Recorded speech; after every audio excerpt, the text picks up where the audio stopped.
Good afternoon and welcome to Spectrum TV News After. And Nearcan coming to you live from Uyo, the capital city of Akwa Ibom State, Nigeria. Let's take a look at the headlines. Federal government to fine POS operators 1 million naira for illegal pricing. Extending age limit for military reservists. We will bring you details of these stories and more in a moment.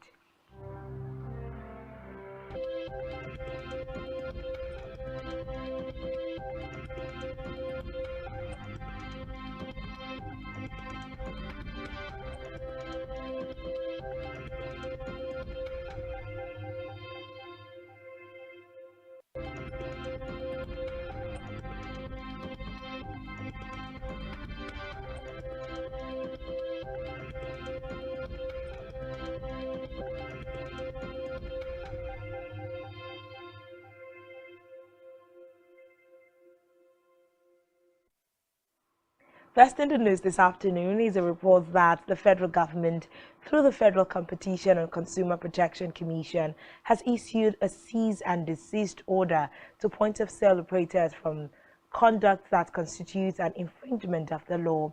This follows the move by POS operators under the umbrella of the Association of Mobile Money and Bank Agents in Nigeria to fix new prices for POS transactions. In violation of the order, will pay 10 million naira for corporate entities and 1 million naira and/or a prison sentence of up to 3 months for individuals.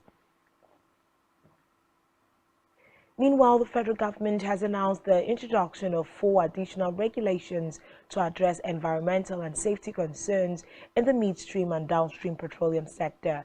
It announced this through the Nigerian Midstream and Downstream Petroleum Regulatory Authority (NMDPRA) in Abuja.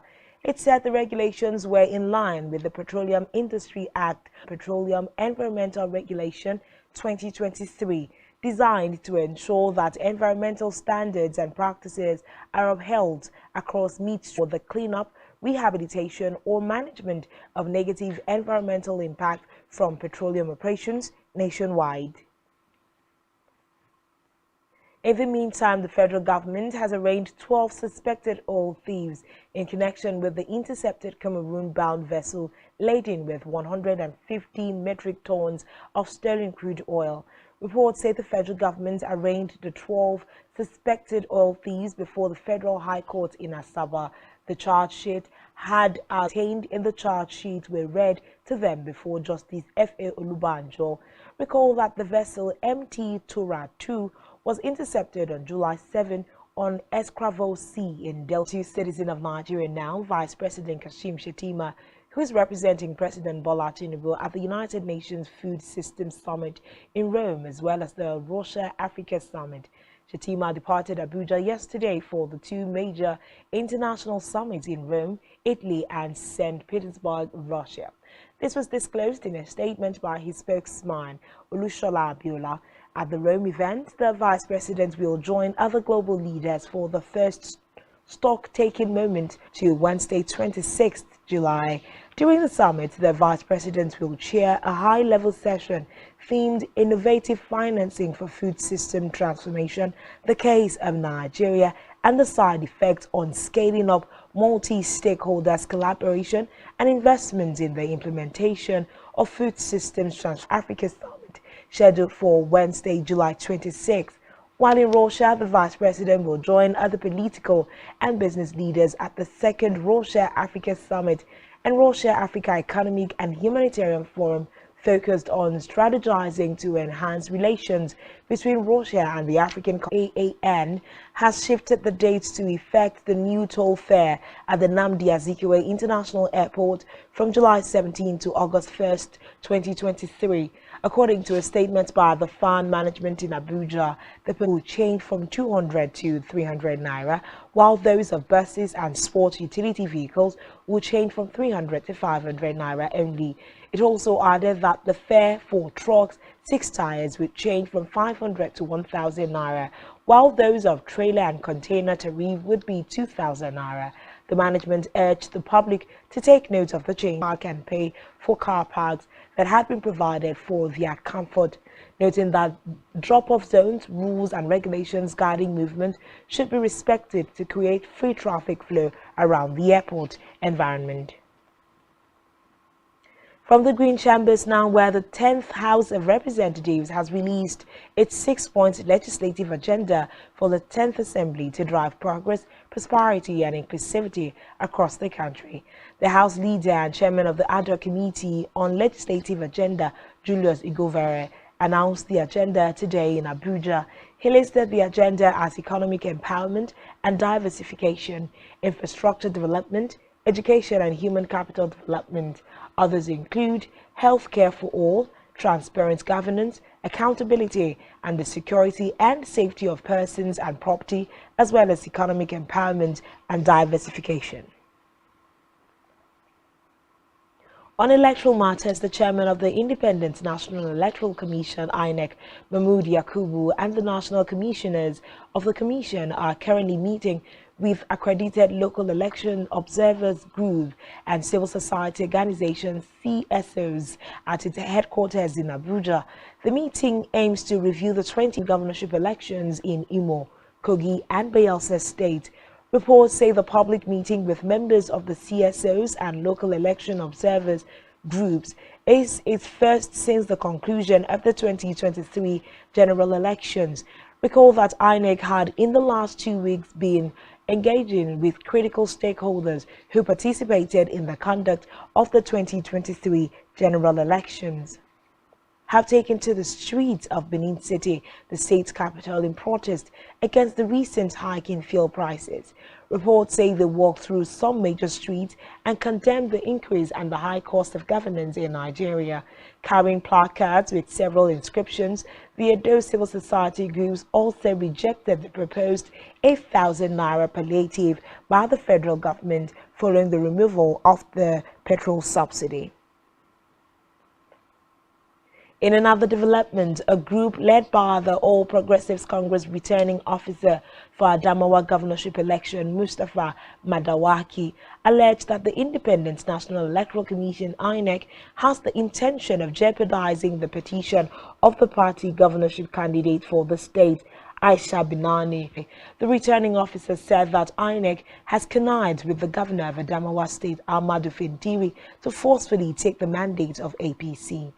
The returning officer said the party has confidence that at the end of the ongoing judicial process, the truth will prevail. He stated that all allegations levied against the former Adamawa Reg, Hudu Ari, and the Commissioner of Police, M.A. Basse, were false, adding that INEC want to use their arrest to make them unavailable as witnesses in the election petitions tribunal.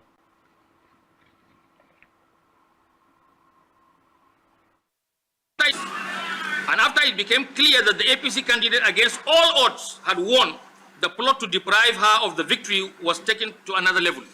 I, Alhaji Mustafa Umar Madawaki, Otumba of Ekiti, was the returning officer for the APC at the coalition, conspicuously absent. Only the two INEC federal commissioners sent from Abuja to keep an eye on the process were present at the coalition center. When I questioned them, I was told that the resident electoral commissioner was unavoidably absent because of administrative issues. It later turned out that what they told me was false. He was absent because there was a concerted attempt to keep him away from the coalition process because he had refused to play according to the plan to scuttle the clear victory of the APC. And after the foregoing, any logical and unbiased person can clearly see the high-powered conspiracy to deprive Senator Aisha Tudairu Binani of her hard-earned victory at the 2023 general elections, Adamawa State gubernatorial elections, through the high-wired and undemocratic means. All we are doing today is to draw the attention of the good people of Adamawa State and the rest of Nigeria to the existence of this conspiracy, because it is their willfully expressed desire through the polls to have Senator Aisha. Judicial process that is ongoing, the truth will prevail. Senator Aisha Tudairu Binani will have her stolen mandate back, and the people of Adamawa will have their wishes granted.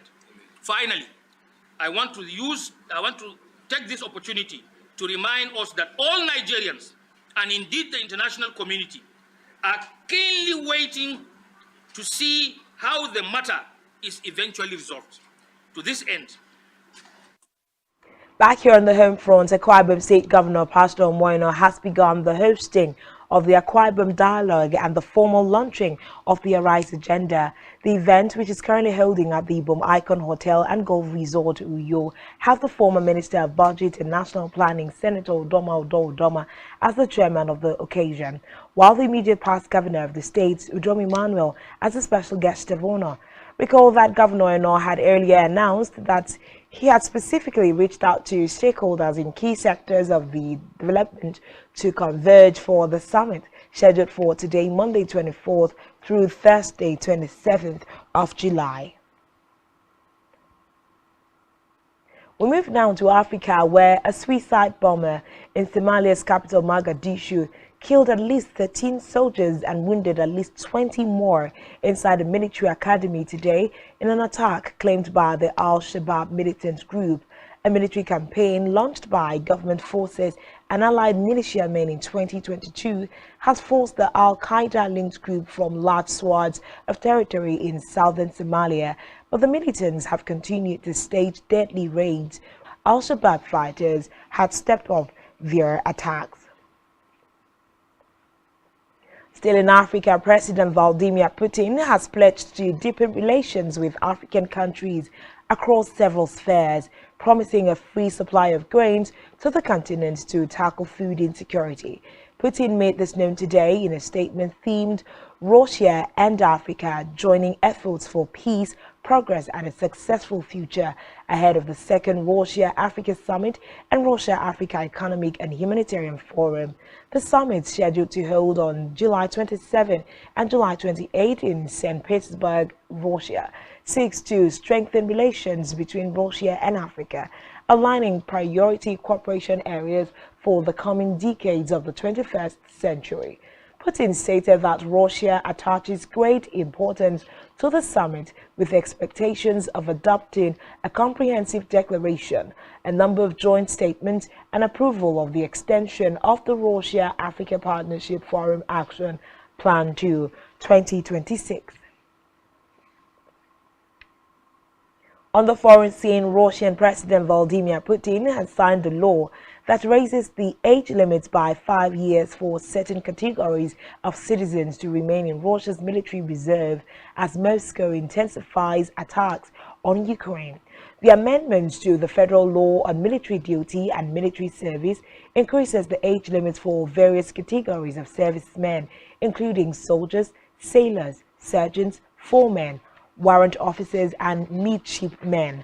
According to the law, soldiers, sailors and sergeants' age limit increases from 35 to 40 years. For foremen and warrant officers, it increases from 45 to 50 years, and for midshipmen, it increases from 50 to 55 years. The law also extends the maximum age limit for those in the mobilization reserve.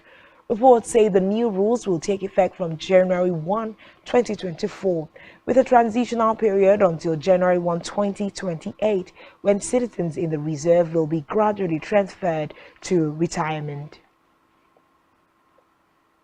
Still on the foreign scene, the Ukrainian Defense Minister Alexei Renskov has said that he will share a report with the United States about the use of U.S.-supplied cluster munitions in Ukraine this week. The minister, in a live broadcast, said he is awaiting the report, which he will then pass on to the Pentagon today or on Tuesday. Renskov noted that he will also report on the consequences of cluster munitions usage, saying that saying that he hopes they will be more efficient than normal ammunition. Still to come in the news. Germany beats Morocco 6-0 in 2023 FIFA Women's World Cup. Stay with us for details after the break.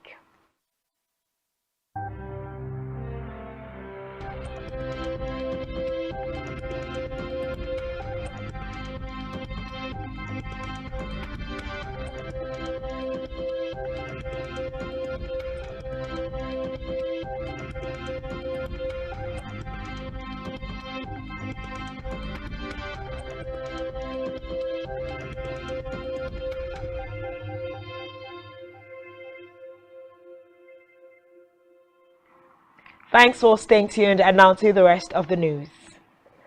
On our business news, the Manufacturers Association of Nigeria, MAN, has said its members are currently spending between 35% to 40% of total cost on energy needs. The MAN president, Francis Michioye, stated this during an interview with Newsman. According to him, exporting manufacturers were currently being challenged by astronomical production costs, which had kept them from operating at maximum capacity. He urged governments to take conscious steps towards removing the bottlenecks inhibiting exporters in order to boost exports and bring more foreign currency into the economy. Still in business, the chairman of the Revenue Mobilization, Allocation and Fiscal Commission, RMAFC, Mohammed Shehu, has said that the commission will do what is best for the country when reviewing the pay for politicians, judges and public officers. The RMAFC chairman, who was represented by a federal commissioner in the commission, Rekia Ayuba, made the salary increment remark at the presentation of the reports of the reviewed remuneration package to Kebbi State Governor Nasir Idris in Benin Kebbi. Reports say Ayuba had disclosed that the implementation of the reviewed remuneration packages were effective from January 1, 2023, a claim that had been denied by the RMAFC Public Relations Officer, Christian Mwachuku.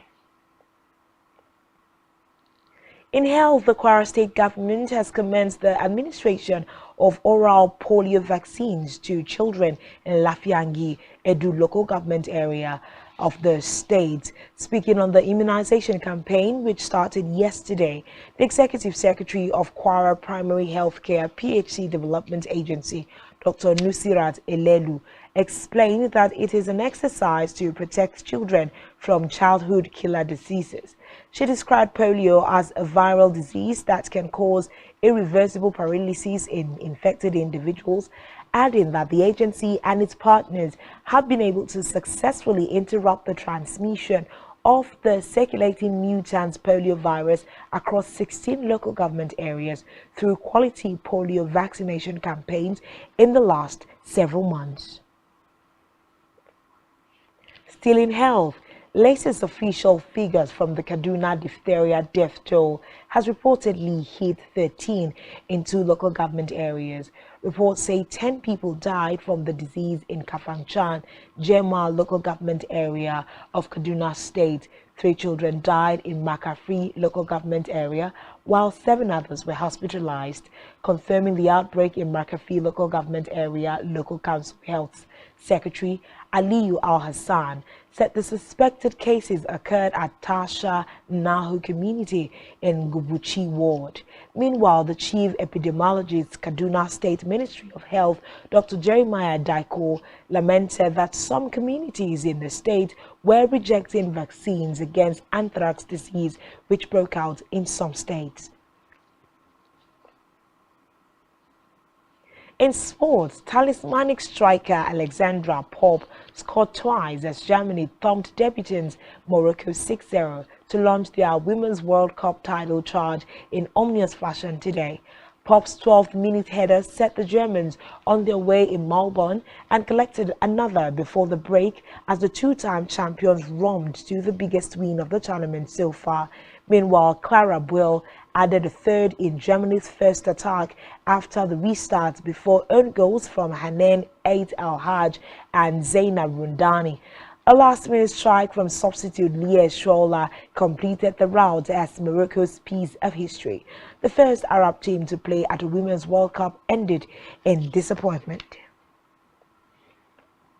Still in sports, Brian Harman overcame an early wobble to stroll serenely to his first major title with a 6-shot victory at the 151st Open Championship in hockey.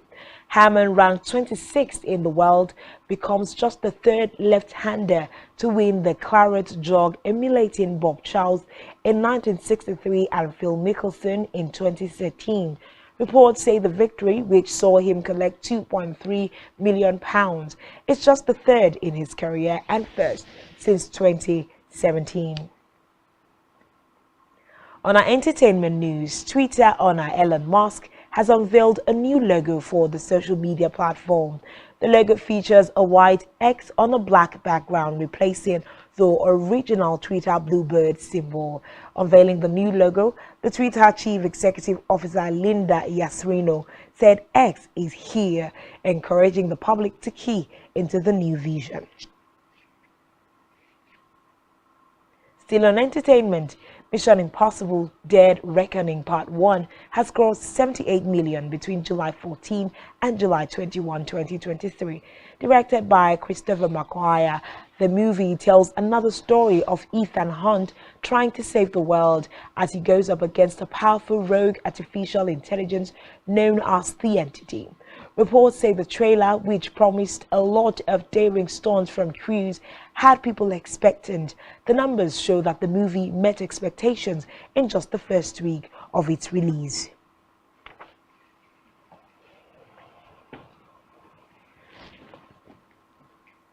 And that's all we have for you at this time. Do well to follow us on social media. Subscribe to our YouTube channel, all of which you can find at spectrumtv.ng. You have been watching Spectrum TV News at 4. I am Uyai Anyeka. Do enjoy the rest of your afternoon.